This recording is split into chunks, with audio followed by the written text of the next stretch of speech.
I really felt that the issue of informatics and the technology is not just to talk about how rapidly the technology is growing, but also to ensure that there is technology addressing the social, economic, and health equity, because that's very important. We can create as much technological advancements, but how do we really bring it to the common person to help them make informed and data-driven decision making? And as I'm currently the dean and the distinguished university professor of the School of Public Health at the University of Memphis. Memphis is a city which is in the state of Tennessee. It's a southern state in the US. And one of the very important elements of Memphis is that the National Civil Rights Museum is in Memphis. And it's a city which is of music, and a lot of people. It's also a city that has very poor social, economic, and health indicators. So I think I'll give you that context that I'm not coming from an environment talking about where we have all the access, but also what challenges are there and how informatics can address some of those. It's very important. I don't know, many of you might not come from an informatics background. They might be coming from a physician background or a medical background or a clinical background. And that's the reason I thought that highlighting the public health journey so far is so critical, because when we hear the term informatics, we get scared. Oh my God, this is talking about software programming or what? So I think giving you some context to where I'm coming from and what my background was and how I transitioned might be something relevant to you. Why public health is more important than before? This is a very, very important aspect because of the changing socio-cultural, geopolitical, and other environmental climate changes which are happening around the world. And then giving you a really dive through about the field of population health informatics and how actually it's being implemented. So a lot of time we can talk about the theoretical aspects of technology, but actually showing real life examples at the grassroots level is something that might be very relevant to each of the audiences. And then what is the way forward kind of a thing. So that's kind of a broad, apart from the academic credentials, I always like to say about myself, this is not a job or a profession for me. This is a mission and a calling. So I really view this as a passionate person who's really out there to create impact. And living life with a purpose is a very important element. We sometimes ignore these facts about ourselves, but trust me, these are the facts which really drive some of the very broad challenges that we face, whether we are in an early career, whether we are late in career, whether we are implementing solutions, whether we are using technology. And giving is a blessing. And trust me, these are the three pillars that I have incorporated in my research element. And I thought that this is an important element to bring about myself. A little bit about my background. I am a I was a clinician, internal medicine doctor. As a physician, we are taught about evidence-based patient management, to be honest. And however, the challenge in this case is that as much as this is such an important area, it's very individualistic and focuses on a patient at a individual level. Uh, After I lost my father from the medical school, I was in the third year medical school. That changed my whole perspective about how do I make an impact from an individual level to a population-based level. And that what motivated me in 2002 to pursue my master's in public health with my majors in epidemiology and biostatistics, with two critical focuses: prevention and at a population level. And those are two important uh, facts, because we want to create an impact which can translate from an individual to a population and vice versa. Just an important highlight that when I came to the US in 2002, I hardly knew how to use internet and computer, believe me. Okay, my role was only to see patients. And as a physician, the only thing what you were doing for 17, 18 hours is practicing medicine. So you don't have a time, and I'm talking to you about 2002. And it was interesting that sometimes the very important component is how do you translate clinical practice into population-based learning? And for that, That's what motivated me to pursue my PhD in informatics with a focus on public health from the University of Texas. And this was in 2009, actually, when President Obama passed the High-Tech Act. And actually, the field of informatics all of a sudden became so critical that every hospital has to become an electronic health record. And I, fortunately, being a clinical and public health professional, it's very important for you to know that I left my job in the medical school to go into the College of Engineering. I was probably the only physician in public health who was in that. And that helped me understand how technologists, information systems, computer science, people from the business background management, they understand about healthcare. So population health informatics is really talking about connecting the dots, and it's a system science network. And how do I bring my clinical practice into evidence base through the use of technology to create smart solutions? Now, there's a difference between SMART and the SMART here. I emphasize a lot in sustainability. We all come from environments with some resource poor environments are there, some underserved settings are there, some geographically inaccessible populations can be there. So we really need to focus on whether the technological based solutions are sustainable. Multi-sector is very, very important. We learn about social determinants of health. And when we talk about social determinants of health, it's important to know that health is not just driven by the disease, but it is also a manifestation of where people live, what people do, what people eat. So we need to look at from a broad population-based perspective. Accessible, we need to create solutions which are accessible, affordable. You can't have an iPhone just in every place where people still don't know how to use texting. So we need to create and use technology in a way that is user-centric, that is driven by the end user.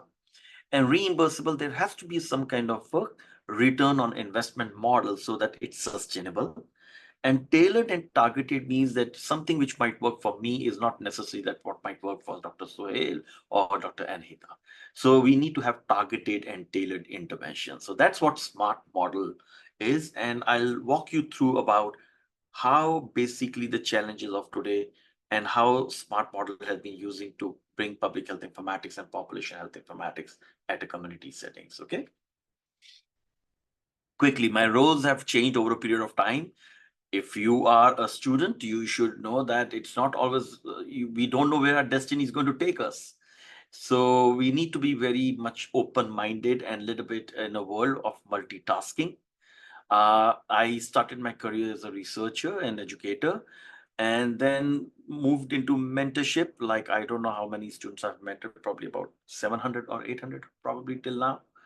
Uh, Administrator, I never imagined that I'm going to be in a dean's role, but your all skills come into handy. So you need to know that how informatics can be used in academic and administrative decision making. Innovation and entrepreneurship is a very, very critical component of what I do.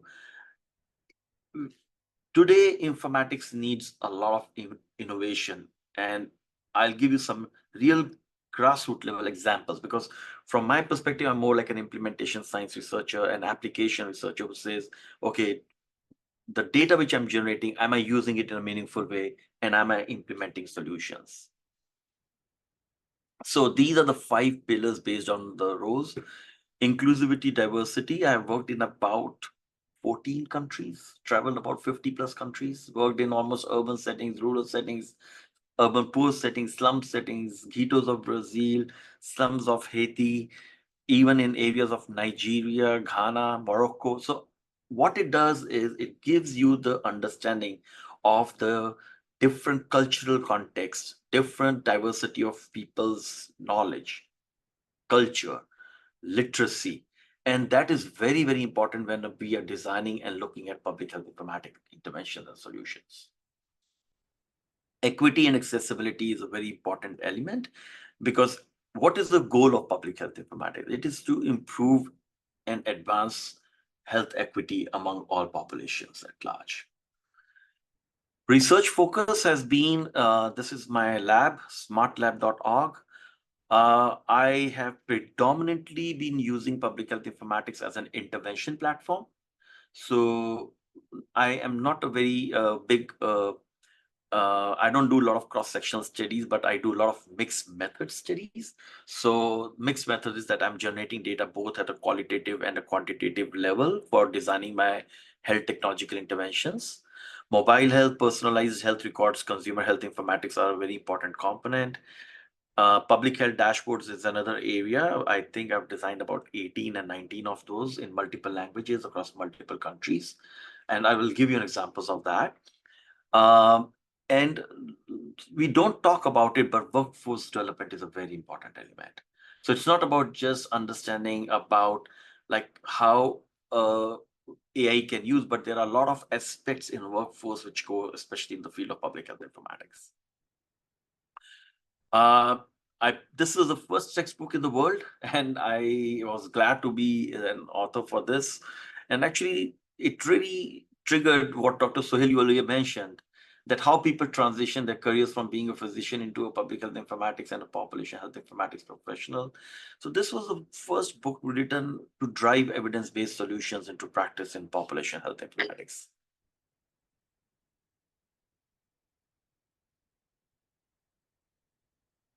Uh, I don't know. Beckley, I think I have maximized the slide. So I'm not sure if you can, but this is a maximum slide of slide in the slideshow. So why public health is uh, so important than ever before? This is very important because you can't just have a technological innovation and solution and just take it into the, whether it's a government setting or a community-based setting or a hospital setting. It just doesn't work that way. So there is a changing social, political, cultural, and economic norms which are defining public health more than ever before. We need to focus on more population health and social determinants of health. I'm going to emphasize the use of word population health because housing, income, transportation, employment, poverty all play a role. Food insecurity all play a role in your improvement of health. There are changing workforce needs. We need to identify new revenue streams because sustainability is becoming critical. So, to be very honest, if there's a paper which I'm putting out on digital technological innovations and interventions, which talk about what is a hindrance to sustainable solutions, we need to find ways on how reimbursement happens in use of public health informatics solutions. Globalization, I don't use the word localization and globalization. Globalization is the term I use, which means it's local and global. And we need to have a solution-centric approach, which means ideation to innovation to implementation. There are tons and tons of ideas, but we need to move them from an innovative stage to all the way to an implementation stage. Because many of the great ideas, especially in the area of health and technology, can be limited to more like an idea. And then once we innovate, then we don't know how to scale them up. And the creative leadership is a component which I put it because when I wrote this book on public health informatics, speaking about what's the difference between public health and population health, I really emphasize that if you are a CEO of a company with a public health informatics solution, or you are in a hospital, or you are in an academic center, research center, there are elements of skills which are beyond just informatics for implementing solutions in navigating the challenges, whether you are working with the governments or the non-governmental organizations. The Healthy People 2030 talks about create social, physical, and economic environments that promote and health and well-being of all. This is the premises of the work, what I have been doing in the last or more than a decade now. It's about 16, 17 years in this area. I don't know, but a lot of people, it's important for you to know that we have transitioned from Public Health 1.0 to Public Health 3.0. The difference between the Public Health 1.0 to 3.0 is specifically looking at engaging multiple sectors and community partners to generate collective impact. So think of a way that you are solving an issue of obesity or chronic diseases in your own geographic population.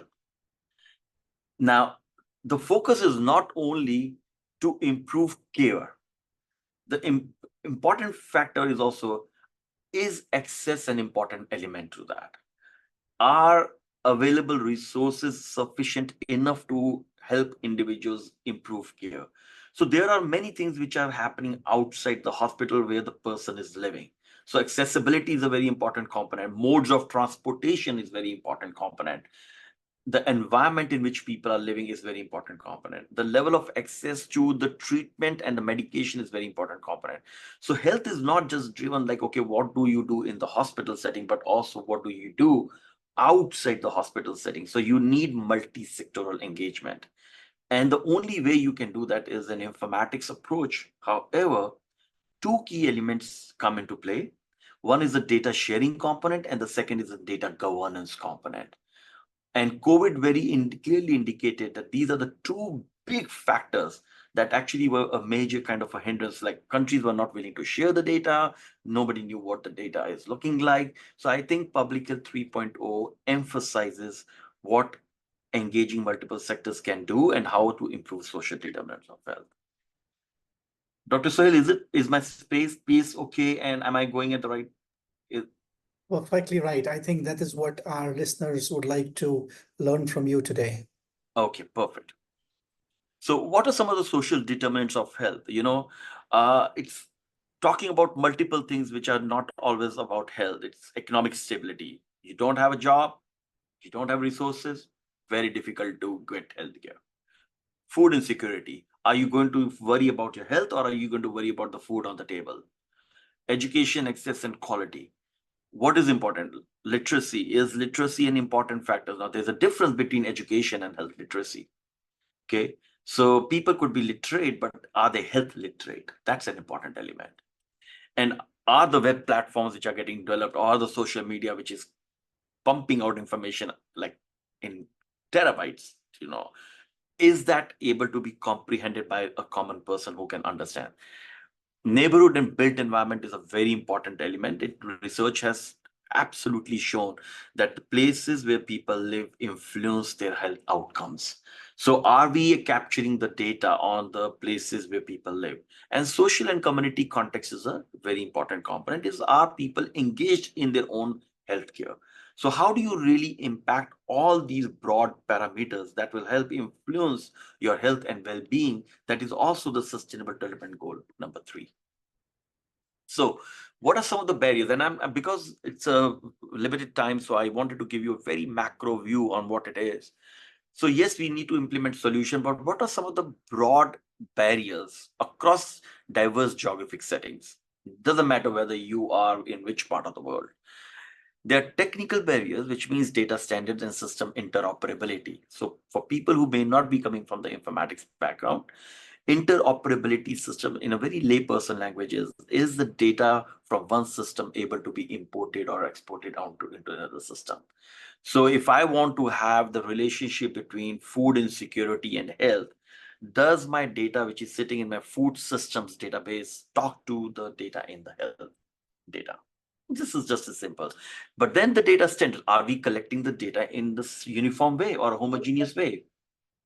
And when I say homogeneity, especially critical, because if you are capturing food insecurity in one way and I'm capturing food insecurity in another way, it's like almost comparing an apple to an orange. So understandings of data standards and interoperability are critical. Professional, very important, because we do need actually a trained workforce, and we do need those skills and practices that will help improve implementation of public health solutions. Legal and regulatory, and I am not sure about right now a global snapshot. There's a WHO report which just came out talking about what public health workforce should look like. But post-COVID, one of the biggest challenges in the US has been like a lot of public health workforce has either retired or left the jobs because of the burdening when they were in COVID. So there's a tremendous need for a public health workforce right now. Legal and regulatory barriers are very important because we are dealing with informatics and technological revolution. We are also focusing on privacy, access, and confidentiality. Chat GPT and all other things are great. AI is great, but then there is also have to have an understanding about its good use and bad use. So we need to know how to basically make sure that there is a differentiation between that. And another component is related to funding and the work processes, which means is there enough grants and enough funding to support all these implementation of public health solutions? We can have great ideas, but if we don't have the resources to implement it, then those ideas are not going to get through. Okay. So what are we dealing here with? We're dealing with the issue of big data. I just wanted to talk about like increased wearable sensors, increased digital data, and increased mobile data. All this is resulting in 5 V's. Or increase in volume, which means the amount of data which is getting generated in every second. The variety of the data, which means the type of data sources across different sources. You have an audio data, you have a textual data, you have a graphic data, you have a quantitative data, you have a qualitative data, you have image data. All kind of data are there. Velocity, the speed at which the data is getting generated or processed. So that is in itself a big challenge. Veracity, how do we ensure that the quality of data is right or wrong? That's very, very important, because ultimately the authenticity becomes an important source, credibility becomes an important. And so of all the V's, I always say the fifth V is a value. Is the data what we are gathering useful? Or is it a garbage in, garbage out? Are we just in the race of collection of the data? Or are we actually processing the data that might be useful to give feedback to the different stakeholders? So data, information, knowledge, these are critical elements of the informatics vocabulary. Sometimes these terms are interchangeably used. We use the term data and information interchangeably, but that might not be the case. What is data? Is data different from information? And how to make information meaningful? Because frankly speaking, if you don't make information meaningful, there's no utility of the data. The data is not going to be just stored. We are sitting on trillions and millions and billions of data bytes, but if you're not using it, then it's of no use. So I thought that this is extremely important to know what is data. And data could be a symbol, it could be anything. So for example, if I say number 35, it means nothing. So number 35 is data. It's not usable in its raw format. It considered as just a symbol or a fact or a.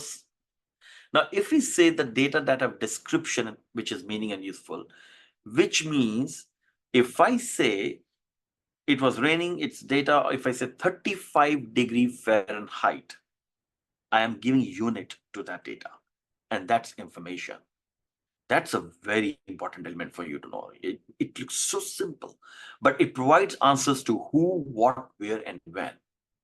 So whenever you are giving a unit or meaning to that data, it becomes information. The third component is how are we applying this data and information to generate something which is inference or useful, and that is called knowledge. So it provides answers to how questions. So if you have tons and tons of data, whatever, this is the premises of how you're going to use it. What is data? What kind of information are you looking for? And it answers questions like who had the condition, what were the factors that resulted in those conditions, where were these conditions the most, and when did those conditions actually happen? So if you really look at when is talking about space, it's spatial component. Or sorry, when is not talking about the temporal component, it's the time, I take my word back. Where is the space, which means the who and what are the attributes. So remember that it's a spatio-temporal aspect of information. Where did the event happen? When did the event happen? And who and what was the event about? And so who and what are the attributes? Where is the place? When is the time? So if you really look at it, the data is multidimensional now. And the only way you can approach it is through the lens of informatics. So as much as there are challenges related to data, then there are also challenges related to technology. Access to technology. Not everybody still in the world has access to the technology. Second, those who might have access to technology, but technological skills might be a barrier. You'll be very surprised that we did multiple projects in urban poor settings around the world. And though the people are using phones, the common findings which were seen were two things. One, in many of the places, the phone was shared between the spouses or the family members. And even today, the phones were used more dominantly to make a call and not for texting. So if you really look at it, if you're going to create a solution where you are going to leave the population behind, then you have to make sure that the digital divide is also not happening. You understand, this is a very important factor for you to take into consideration. Financial barriers are very important aspect because you need to make sure people are able to afford those things. Technical barrier, do we have the right connectivity? Do we have the right network? Do we have the right architecture? Lack of awareness, people may not know how technology can help them. And obviously privacy and quality is becoming a very, very broad component. So if no matter which part of the world you're coming, frankly speaking, if you really apply this technology challenges, I can assure you that most of these challenges in one way or the other way are impacting the populations where you are. Now obviously COVID showed also information related challenges. That's a big thing. Too much information too quickly, too much relevant information which is too quick, difficult to distinguish what information is reliable and helpful. And that's when infodemic came. So I was part of the World Health Organization's infodemic working group, and it it was it's this is not something which we can stop. But what's going to happen is how do we counter the misinformation? Is to generate more trusted and evidence-based resources of information. And that's why, this report is, it's a very interesting report of infodemic, misinformation, disinformation, pandemics, scientific landscape, and the road ahead for public health informatics research. I thought that this would be a good paper for you to go through. It just talks about how you can apply the principles of public health informatics research towards addressing the issue of infodemics, misinformation, and disinformation. So what is the goal? Need to convert data into information and knowledge so that we can have timely and reliable information driven decisions. There is enhanced communication, presentation of new knowledge. So obviously, what is the goal? The goal is that we need to be able to inform our stakeholders. We need to make evidence informed decision making. We need to find new methodologies and new ways of how to do data analysis because of the complexity of the data we are dealing with. And how do we do new knowledge discovery that helps to facilitate new interventions?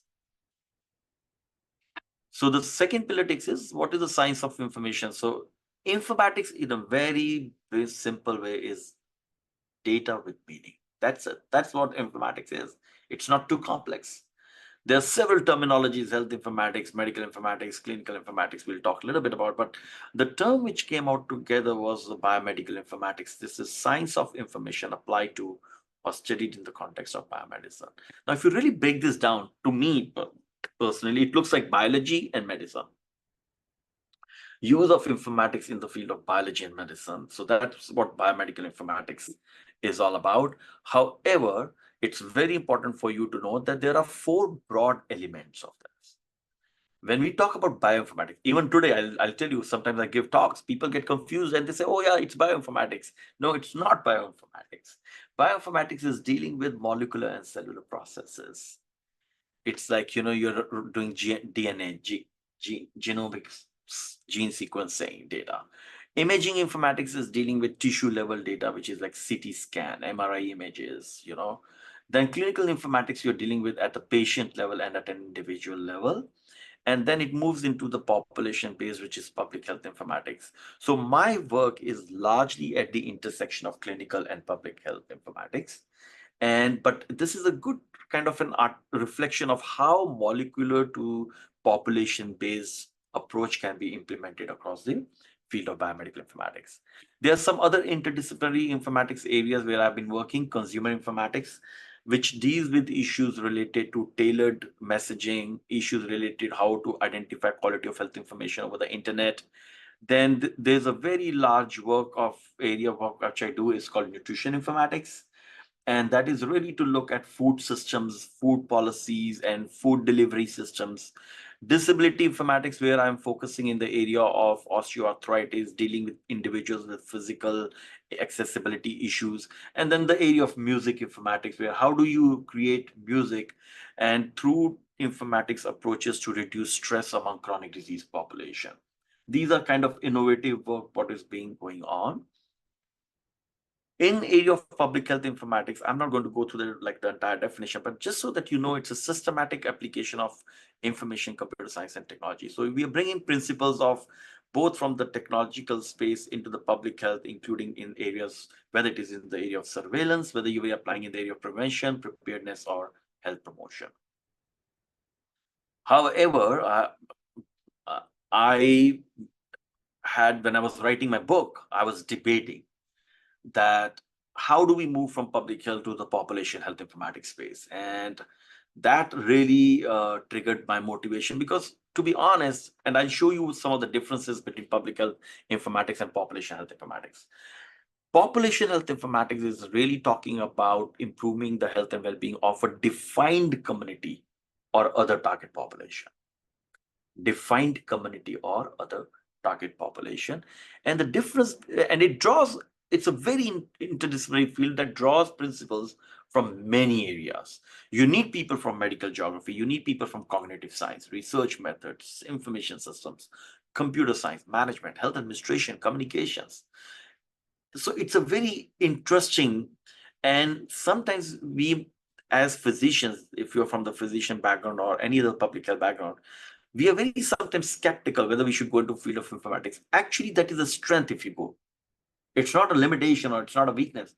As a matter of fact, what you're bringing to that field is an interdisciplinary understanding, and that's what is today needed. So what are the 3-4 differences between population health informatics and public health informatics?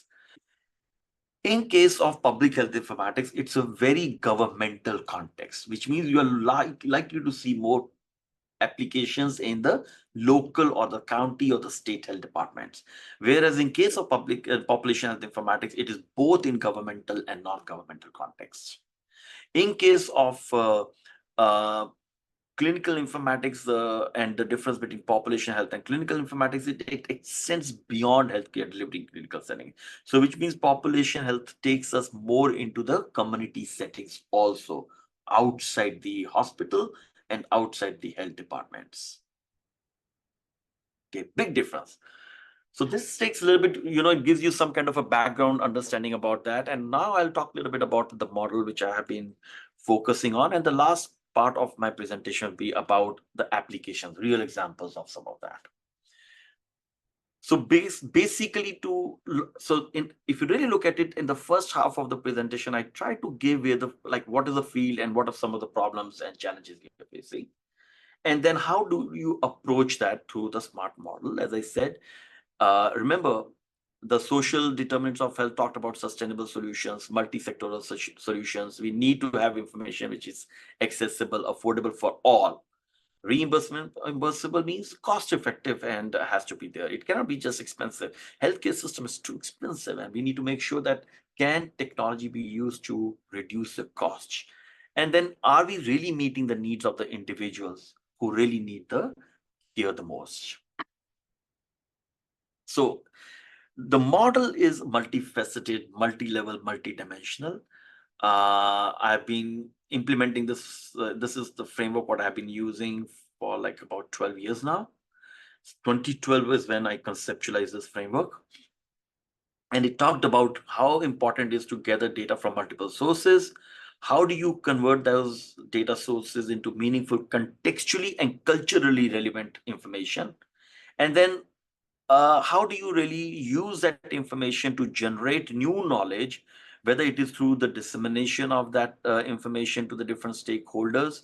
And these stakeholders could be anybody. It could be policymakers, it could be governmental organizations, it could be non-governmental organizations, it could be the community at large itself.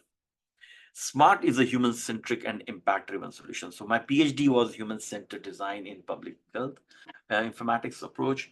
Human-centric means who is our end user. It is data-driven and evidence-based, and community participation and engagement and co-leading of community is a critical component of the SMART model. It's very dynamic and flexible, which means I can apply it towards multiple sectors: health, education, employment, gender equality, in whether it is in India, whether it's in the US, in Brazil, Nigeria, and you'll see all examples in multiple countries.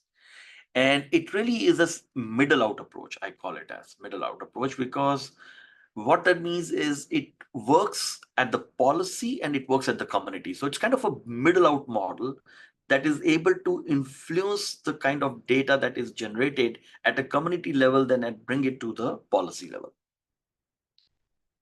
So this is a hub which has been developed. It's a community-led research. I did not use word research. I use the word research-based solutions. It focuses on innovation and interventions and how do we train the workforce and how do we create more employment using this platform. And can technology be used at a community data level? I have implemented this across multiple sustainable development goals around different countries. The several SDGs which I am focusing is on: one, how does a public health informatics or population health informatics approach using smart model actually improve zero hunger? It improves good health and well-being, quality education, equality, clean water, decent work and economic growth, sustainable cities, climate action, and partnership for the goals. These are the goals with which I'm working.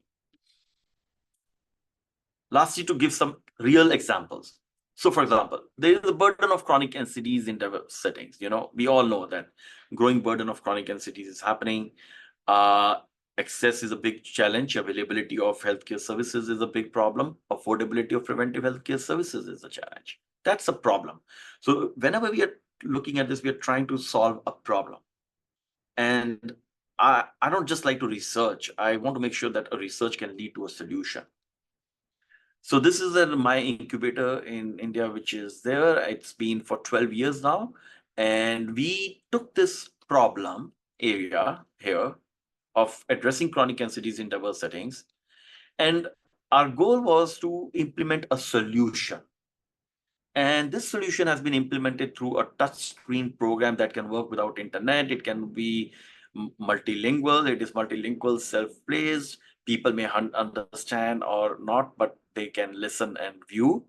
This is a framework. What it does, it captures the data on socioeconomic aspects, behavioral aspect, clinical behaviors, knowledge, attitude, practices, and it generates an SMS messages, phone calls, and follow-up assessment. So it's a logic model which has been built using public health informatics approach. This is how it looks like. You can capture the data in multiple languages. You can actually generate a risk card across the social determinants of health.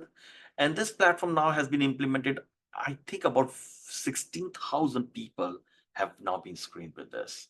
To the best of my knowledge, this is the largest ever implementation which is outside the government setting, done by any kind of organization. It started in 2012. I think these numbers are till 2023.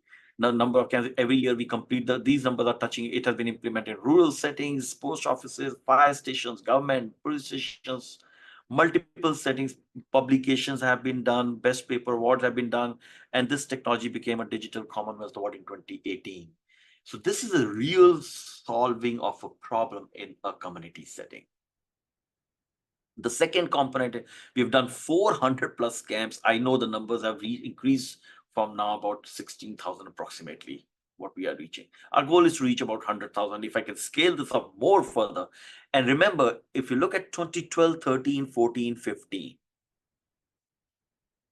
the innovation for the first 3-4 years was struggling. Not that the model was not correct. And sometimes people leave at that time. No, I decided to pursue this. So remember that informatics solutions sometimes take time, but it really is a grassroots level. You can take the solution anywhere. The second is the nutrition. So we found that we started a pilot, another one.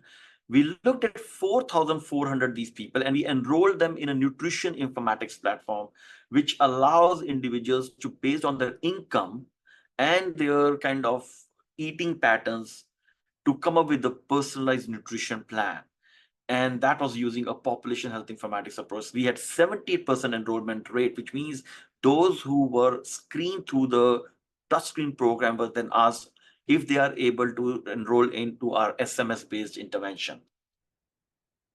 These were the health conditions screened across different populations. It was very interesting, like how much impact we were doing at a preventive level. Remember, this is a preventive level intervention. About 15% people wanted daily messages, but about 85% wanted weekly messages. And that tells you that how we were creating 83% individuals follow recommendations. There were two behavioral changes which were observed, 57% in physical activity and 46% in eating habits. And so far the program is ongoing. We have now about, I think, 3,700 population, which is out over here.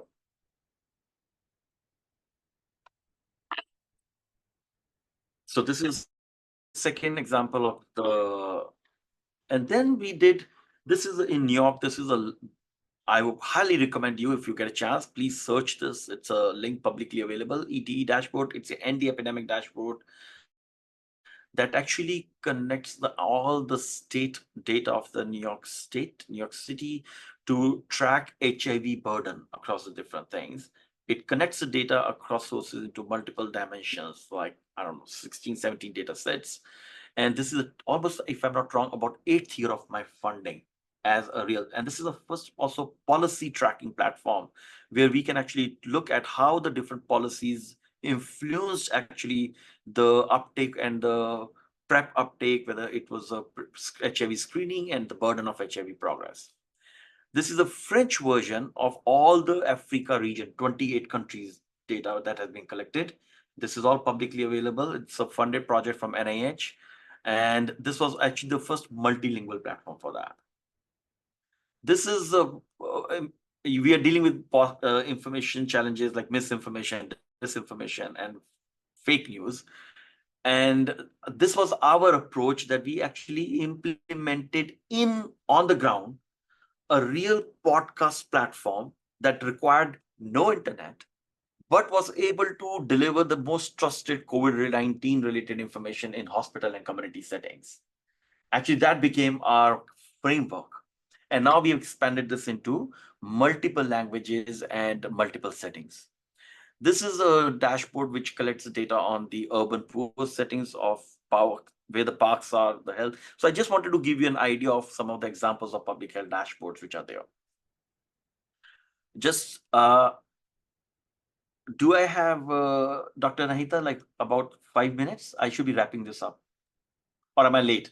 Yes, yes, sir, sure. Okay. And this is a smart rapid tracker, and this was a global policy informatics tool. Now, I know Johns Hopkins created the platform, New York Times came up with the platform. And one of the challenges was that we really wanted to literally dig down data for the global South, especially, and in Africa. And there were reports which are available on PDFs, and all the PDF reports were then actually created into an electronic format. And for the first time, I would say, even though that this platform, and I have to acknowledge that hundreds of students from about 7 to 8 countries and 100 institutes came together during the COVID and make this project as a part of the experiential learning opportunity to create this smart rapid tracker. I highly recommend you. This was a hands-on experience on actually data skills, data interpretations, data visualizations, and it actually became, it's a platform which now allows us to track data at every single level, I can tell you. Almost every single policy I have been able to now translate into this. You can have a global view, you can have a country level views. We were able to connect the test labs, even the helplines, all in one platform. This is a real public health informatics implementation. And what it does is that individuals could have one view in one place. So if you really look at it, they were like, the difficult part is that I was also at New York when the COVID-19 happened. So I was over supporting the city's efforts towards COVID-19. But if you really look at the dashboard did not had, the numbers had one place, then the where you can get vaccination was in another place. How do you go and call the numbers is a different place. This was one window of showing. So what skills we learned and students learned here, how do you represent the data in multiple views? How and what kind of information you need to present in one screen. And then we created a global vaccine tracker. And this tracker was able to compare. So this was a work of like about hundreds and hundreds of students who came together, and we taught them about how to do an experiential learning project out of this. So just last 2 slides are, what are some of the barriers to the field of this? We are dealing with issues related to privacy, confidentiality, and security. Lack or limited internet is still there. It is very, very important for you to know the technical enhancement and advancement, that we are forgetting that there's a very large population that we might be leaving behind. So we have to ensure that our informatics approach is addressing each of these barriers. So if you have to create a sustainable solution, the platform which I showed you, Swasthapal, is now almost like a 50 cents model. So actually people are paying about 50 cents to $1 for that. So that means it's already sustainable. It's creating jobs because now you have the workforce which is actually implementing it in different ways. This is a paper which I highly recommend you to go through. It was a 2017 paper on talking about very critical, what are the high priority recommendations in case of population health informatics. These recommendations broadly, I will say, are at the level of infrastructure level, at the level of tools, at the level of scientific evidence and knowledge base, and sometimes at the level of policy, privacy, and sustainability. This is our discussion board on population health informatics. We have about 850 members, and it's a trusted evidence-based resource where we are hoping about different enhancements and advancements in the area of population health informatics which are happening. And lastly, nothing comes easy, guys. It's been driven by I would say more like interest, passion, commitment. So this is my quote. I always say obstruction is opportunity and innovation is struggle. Nothing comes easy, but to be honest, that's what public health needs today. So I just want to thank Dr. Sohail, Dr. Anhita for your kind consideration and to work around my schedule also. I really appreciate. And at the same time, I really applaud you for this effort. And I hope it gives some perspective to you. But one thing is for sure, if you ask me one recommendation, create solutions that our users can use it. Because at the end of the day, it is a community that needs to get the benefit of those technologies, not just creation of those technologies. And I am open to your questions. Thank you very, very much. And sorry if I've taken over time of my time. I don't know.